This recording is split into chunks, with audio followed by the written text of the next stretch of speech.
across a statistic that shocked me. I read that the average person speaks 11 million words a year. Imagine 11 million words a year. This is easier to believe about some people rather than others. I have an aunt who can speak 11 million words a year with no problem. She probably did it in a month or two. Do you know how many words that is in a lifetime? At the age of 75, it's 825 million words. Imagine the magnitude of that many words.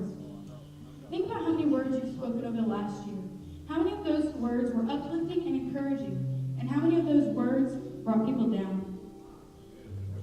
Remember the old saying, sticks and stones may break my bones, but words may never hurt me? Well, if you haven't figured it out by now, it isn't true. Your words can hurt, and some of us are living with the soul wounds from the hurtful words of others. The Bible reminds us in Proverbs 18:21 that the tongue has the power of life and death, and those who love it will eat its fruit. Your words matter to God. He keeps a record of our words. Jesus said in Matthew 12:36, "But I tell you that everyone will have to give an account on the day of judgment for every empty word they have spoken." There are some people who we say have no filters. They just don't think about what they say before they say it. These people tend to cause a lot of other people's soul wounds.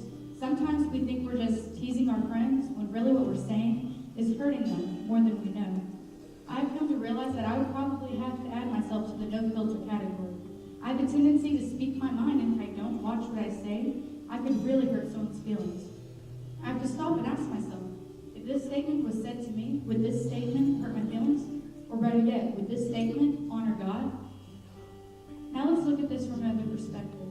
Let's say someone said something to you that hurt your feelings. Is it something we really need to get worked up over? Or is it something we need to forgive and forget?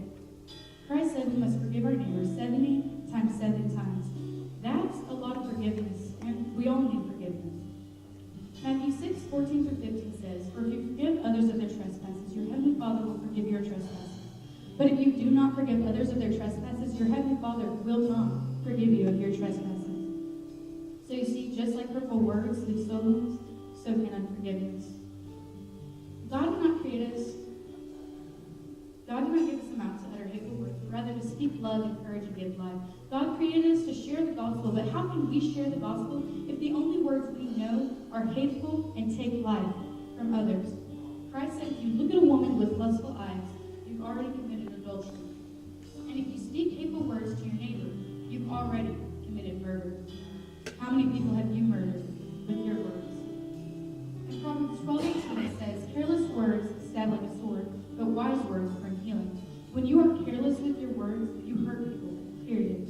Picture this. Your tongue is like a bucket and your heart is like a well. If your well is full of dirty water, then when you dip your bucket into your well, all you are going to get is dirty water. If your heart is pure and clean, then the words that should come out of your mouth should be words of compassion, love, and life.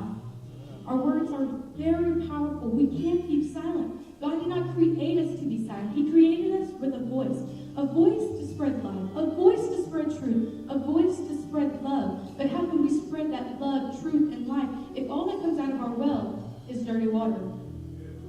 Or even worse, if we don't take water from our well and we keep silent. Silence is the enemy of truth. Now that we kind of get a glimpse of how much our words hold and how we need to use them, we need to strive to think about what we say before it's said. How many uplifting things can you say before the end of the week? I challenge you to keep yourself accountable to what you say. I challenge you to speak life in the